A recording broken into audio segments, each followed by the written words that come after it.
आदाब, मेरा नाम डॉक्टर सुवर्चला है। मैं जीवा फर्टिलिटी सेंटर्स में साइंटिफिक डायरेक्टर हूँ। टेस्टोस्टेरोन लेवल्स जब पुरुषों में कम होते हैं तो इनफर्टिलिटी का भी प्रॉब्लम हो सकता है। टेस्टोस्टेरोन एक इम्पॉर्टेंट हार्मोन है जो पुरुषों में बहुत इंपॉर्टेंट रोल प्ले करता है मेल सेक्सुअल कैरेक्टरिस्टिक्स डेवलप करने के लिए, रिप्रोडक्टिव फंक्शन के लिए और स्पर्म प्रोडक्शन के लिए। लो टेस्टोस्टेरोन, जिसे हाइपोगोनाडिज्म भी बोला जाता है, बहुत सारे कारणों की वजह से हो सकता है, जिसका एक बहुत बड़ा नेगेटिव इम्पैक्ट पड़ता है पुरुषों के हेल्थ और वेल बीइंग पे। यही नहीं, उनके इनफर्टिलिटी का भी कारण ये लो टेस्टोस्टेरोन बन सकता है। आज मैं आपको समझाऊंगी ऐसे कौन से कारण हैं जिससे टेस्टोस्टेरोन लेवल लो हो सकते हैं और लो टेस्टोस्टेरोन लेवल के ट्रीटमेंट ऑप्शंस क्या है।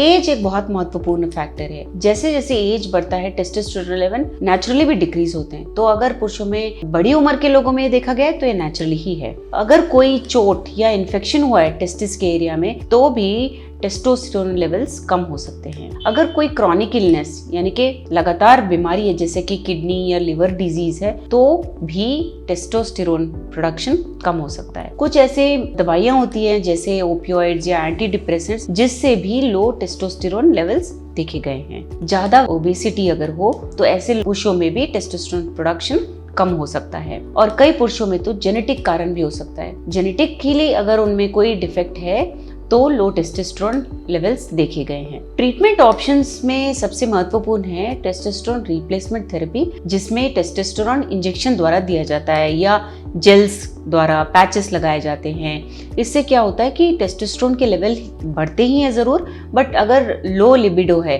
या मसल मास कम है, थकावट हो रही है तो ये भी इम्प्रूव होने के चांसेस ज़्यादा होते हैं। इसके साथ ही स्पर्म प्रोडक्शन भी इम्प्रूव होता है। अगर आप लाइफस्टाइल चेंजेस करेंगे जैसे वेट घटाना, एक्सरसाइज इंक्रीज करना, स्ट्रेस को कम करना, तो भी आप टेस्टोस्टेरोन लेवल्स का इम्प्रूवमेंट अवश्य देख सकते हैं। और अगर जो मेडिकेशंस आप ले रहे हैं और फर्टिलिटी के लिए भी ट्राई कर रहे हैं, ऐसे मेडिकेशंस जो मूड एलिवेटर्स हैं, एंटी डिप्रेसेंट्स हैं, ओपियोइड्स हैं, अगर इनकी मात्रा कम किया जाए या इनका डोसेज कम किया जाए तो भी टेस्टोस्टेरोन लेवल का जो वैल्यू है वो इम्प्रूव हो सकता है। कुछ ऐसे सप्लीमेंट्स भी हैं जैसे कि DHEA, जिंक, जो प्रूवन है कि टेस्टोस्टेरोन लेवल को बढ़ाते हैं। ऐसे सप्लीमेंट्स आपको ध्यान से लेना चाहिए। आपके फर्टिलिटी स्पेशलिस्ट या आपके यूरोलॉजिस्ट या आपके फिजिशियंस जो भी आपको ये मेडिकेशन दे रहे हैं उनके गाइडेंस पे लेना चाहिए। कुछ केसेस में सर्जरी भी काम आ सकता है, जिसे करने पे टेस्टिस में अगर कोई प्रॉब्लम हो जिसकी वजह से टेस्टोस्टेरोन लेवल्स कम हो रहे हैं, वो सर्जरी के द्वारा करेक्ट हो सकते हैं और फिर लेवल्स नॉर्मली ठीक हो सकते हैं। ये याद रखिए कि ये जो थेरेपी और ये जो भी ट्रीटमेंट के बारे में मैं बता रही हूँ वो आपको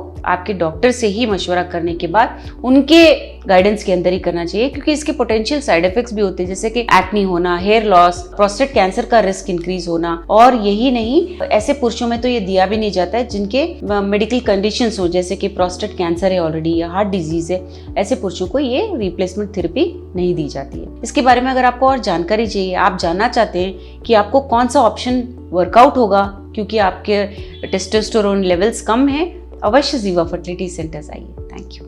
हमने इस वीडियो बनाने के लिए बहुत मुशक्कत की है। मेहरबानी करके हमें लाइक और सब्सक्राइब जरूर कीजिएगा। शुक्रिया।